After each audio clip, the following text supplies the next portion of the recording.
नहीं। नरेंद्र मोदी जी 6 साल में बिहार की बोली लगा के गए थे। भाइयों बहनों मित्रों, कितना दूं, 40 लाख 50 लाख, तो क्या बिहारियों को मिला क्या? खुद प्रधानमंत्री जी कोरोना महामारी को छुपाया देश से। जब 12 फरवरी को राहुल गांधी जी सवाल पूछ रहे थे, वो लिट्टी चोखा खाकर बिहारियों का अपमान कर रहे थे, बिहारियों को भिखारी समझने का काम करते, कहते छठ पर्व तक 5 किलो गेहूं 1 किलो चना देंगे। प्रधानमंत्री जी, बिहारियों को 5 किलो गेहूं 1 किलो चना नहीं चाहिए, बिहार में बाढ़ समस्या की निदान का ये मसला चाहिए। आपने कभी नहीं बोला। आपको पता, अगर बिहारियों से प्रेम होता तो आप बाढ़ की जो विभीषिका है जिससे बिहार में नुकसान होता है, आप उसकी बात करते, आपके सांसद उसकी बात करते। आपने तो उसकी बात की नहीं। आपको उस समय आना चाहिए जब बिहार में मां बहन बेटियों की इज्जत आबरू लूटी जाती है, उसके लिए आप कानून बनाते। जब बिहार के प्रतिभाशाली लोग, मजदूर वर्ग के लोग जब गुजरात में मारे जा रहे थे, आपको वहां जाना चाहिए था। इन सभी बातों का सवाल पूछा जाएगा। नरेंद्र मोदी जी, मोदी नहीं मदारी है, झूठ बोलने की इनको बचपन से बीमारी है। नरेंद्र मोदी जी पनौती हैं। घर में थे तो घर तबाह था, चाय की दुकान पर थे तो चाय बेचते बेचते पूरा हिंदुस्तान बेच दिया, ट्रेनें बेच दी। प्रधानमंत्री जी कहते थे, भाइयों बहनों ये विपक्षियों की साजिश है, हमारा तो ट्रेन से पुराना रिश्ता है। ऐसा कोई सगा नहीं जिसको नरेंद्र मोदी जी ने ठगा नहीं। नीतीश कुमार पलटू राम है, कहते थे मर जाऊंगा, मिट जाऊंगा, मिट्टी में दफन हो जाऊंगा, लेकिन भाजपा के साथ नहीं जाऊंगा। मेरा डीएनए पूछ रहा है। नीतीश कुमार जी, आपका डीएनए मैच हो गया।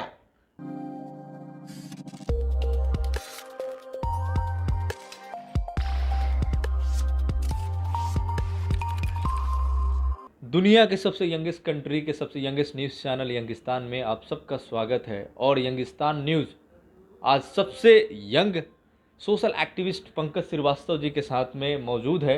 और पंकज श्रीवास्तव जी, हम सबसे पहले ये जानना चाहेंगे कि बिहार में इलेक्शन का माहौल है, क्या लगता है इस बार किसकी सरकार? सबसे पहले तो नवरात्र की हार्दिक शुभकामनाएं, जय माता दी।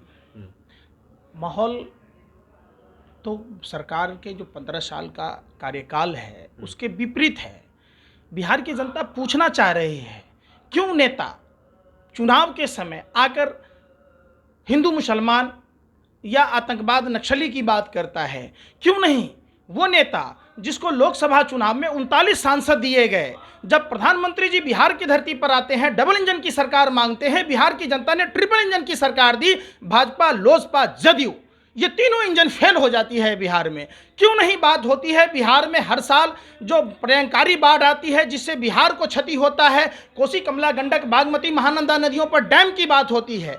क्यों नहीं बात होती है कि किशनगंज में अलीगढ़ मुस्लिम यूनिवर्सिटी का जब शाखा खुला तो उसका राजनीतिक रंजिश के कारण जब फंडिंग रोक दिया जाता है तो शहनवाज हुसैन, मुख्तार अब्बास नकवी जैसे और ओवैसी साहब जैसे मुस्लिम सांसद और भी कई पार्टियों में हैं, वो लोग इन बातों को लोकसभा में क्यों नहीं उठाते हैं? ये सबसे बड़ा प्रश्न चिन्ह है।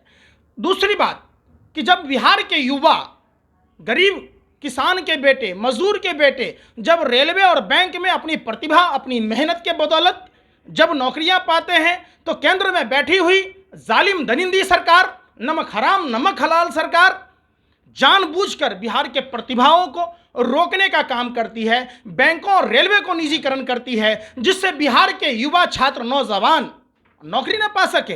अगस्त मुनि समुद्र पी गए, अटल मुनि पेंशन पी गए, नरेंद्र मोदी रोजगार पी गए।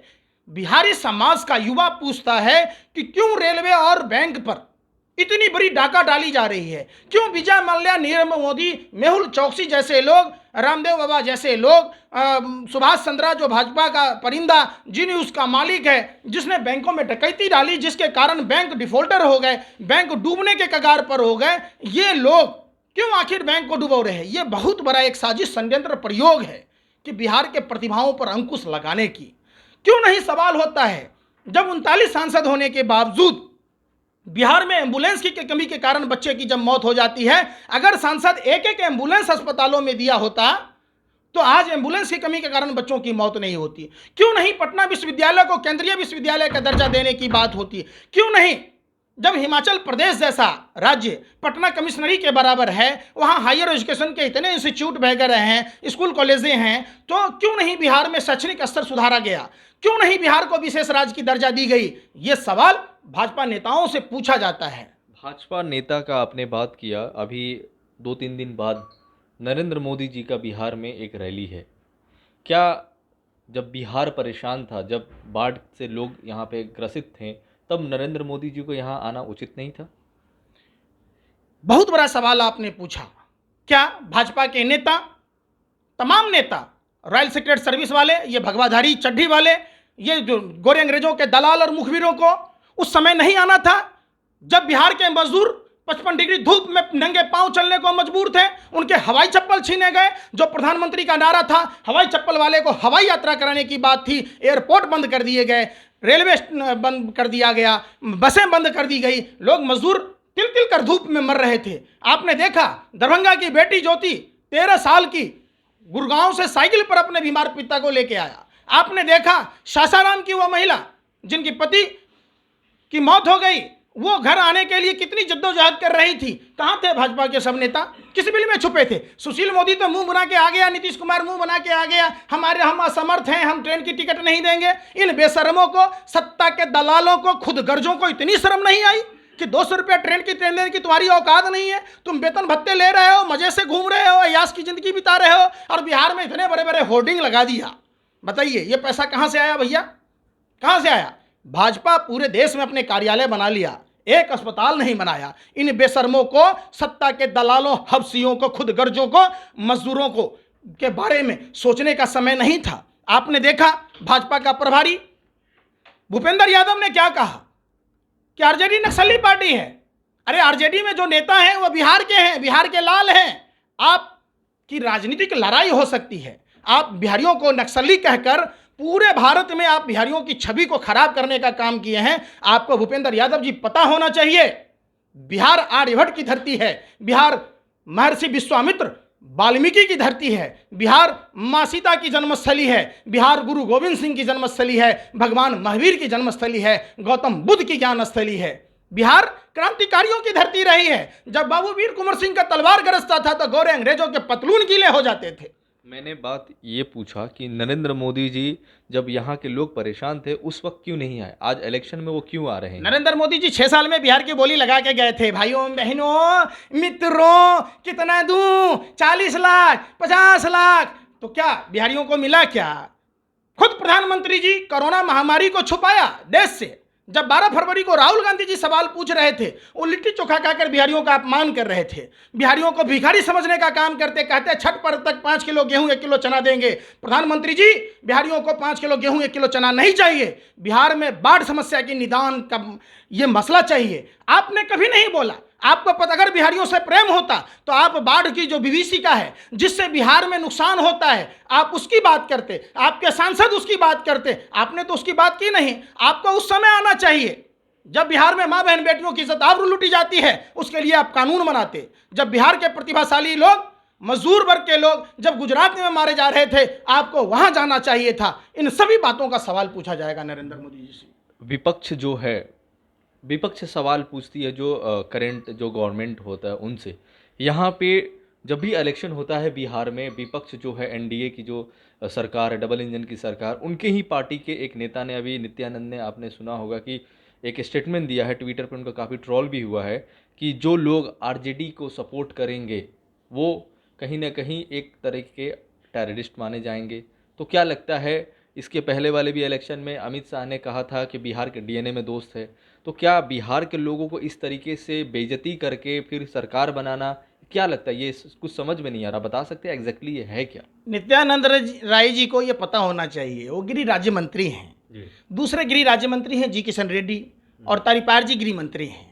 तो ये लोग बैठ के नॉर्थ ब्लॉक में क्या मुजरा गा रहे हैं, क्या कर रहे हैं? जब आपके पास में देश की तमाम संवैधानिक शक्तियां आपके अंडर में काम करती है, जब आपको पता है कि टेररिस्ट आ सकते हैं, तो आप क्या झक मनाने के लिए मंत्री बैठे पड़े हैं? आप कैसे अनर्गल बात करते हैं?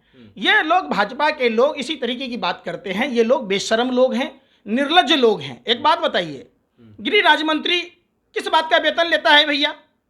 इन्हीं सब कानों से जो यह शक्तियां हैं, इनको रोकने के लिए ही तो बात करती हैं। देश में जो सामरिक व्यवस्थाएं हैं उन सबको देख रेख करने के लिए ही तो किया जाता है ना। जब इनसे आतंकवादी नहीं संभल रहा, इन्होंने सच बोला है।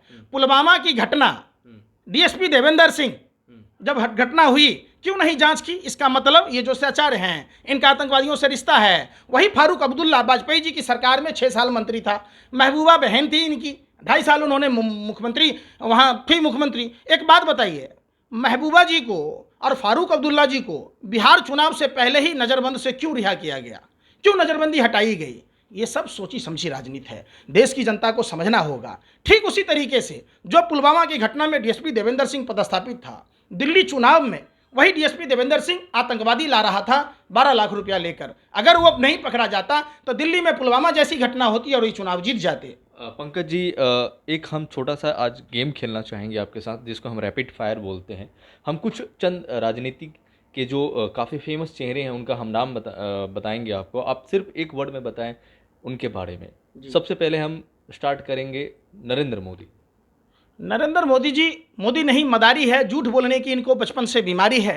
नरेंद्र मोदी जी पनौती हैं, घर में थे तो घर तबाह था, चाय की दुकान पर थे तो चाय बेचते बेचते पूरा हिंदुस्तान बेच दिया, ट्रेनें बेच दी। प्रधानमंत्री जी कहते थे भाइयों बहनों ये विपक्षियों की साजिश है, हमारा तो ट्रेन से पुराना रिश्ता है, ऐसा कोई सगा नहीं जिसको नरेंद्र मोदी जी ने ठगा नहीं।